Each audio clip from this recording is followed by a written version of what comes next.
Sahabat yang dikasihi, pada masa krisis sebegini, apakah yang kita akan lakukan? Kita semua telah dibenarkan untuk hidup di masa krisis besar sedang melanda community, negara kita, dan bahkan di seluruh dunia. Seperti yang telah kita ketahui, virus COVID-19 ini telah pun menimbulkan rasa bimbang, panik, dan ketakutan di kalangan kita. Pada masa krisis seperti ini, tindak balas semula jadi manusia adalah untuk mengambil berat tentang kesejahteraan diri. Para pemimpin negara kita telah melakukan yang terbaik untuk membuat kita berasa tenang.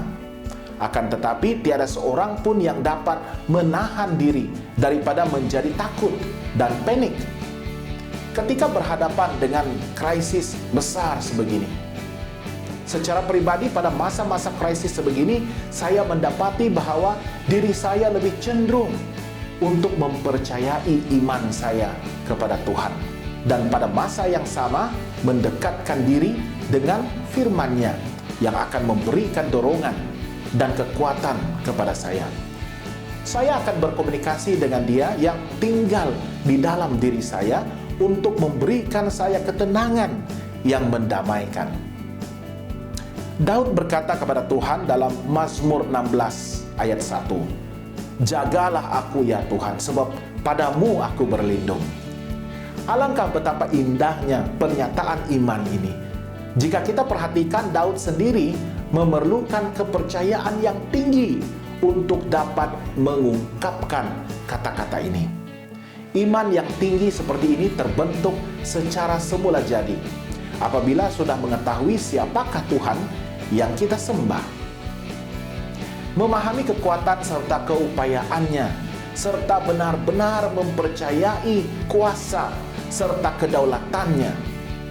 Paulus mengajukan pertanyaan dalam Roma 8 ayat 35. Siapakah yang akan memisahkan kita dari kasih Kristus?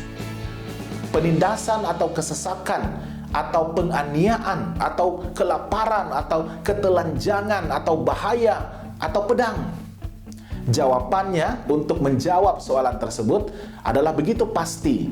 Dia berkata dalam Roma 8 ayat 37, "Tetapi dalam semuanya itu kita lebih daripada orang-orang yang menang oleh Dia yang telah mengasihi kita." Perhatikan bahwa semua perkara yang disebutkan oleh Paulus merupakan perkara yang masih kita hadapi pada hari ini. Kesusahan, perkara yang kita deritai dan lalui, keperitan dan kesukaran hidup yang timbul akibat kesusahan kita, penganiayaan daripada orang lain yang dengki akan kesejahteraan hidup kita, kelaparan, kekurangan makanan akibat kemiskinan, bencana alam, serta kemarau panjang, bahaya, ancaman terhadap kesehatan dan kesejahteraan hidup kita oleh penyakit maupun jenayah.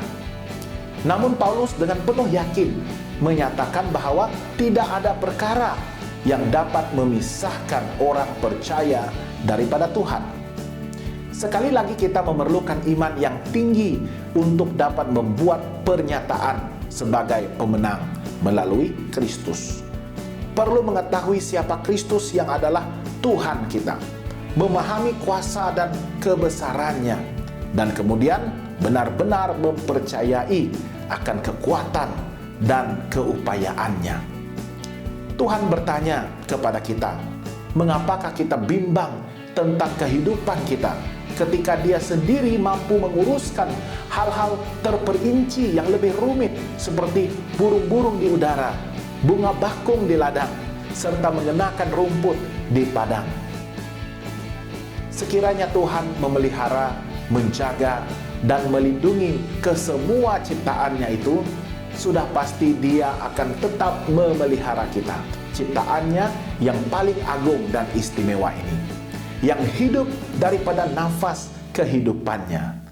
Pada zaman yang sangat mendesak seperti sekarang ini, marilah kita terus bertekun mencari Kristus pada masa krisis sebegini. Dan pastikan kehidupan kita sudah pun berada di bawah kekuasaan dan perlindungan tangannya. percayailah janjinya dan hidupkanlah iman dan percaya kita itu di dalam kehidupan rohani kita sepanjang masa. Sekian saja untuk kali ini dan semoga kita bertemu lagi. Tuhan memberkati.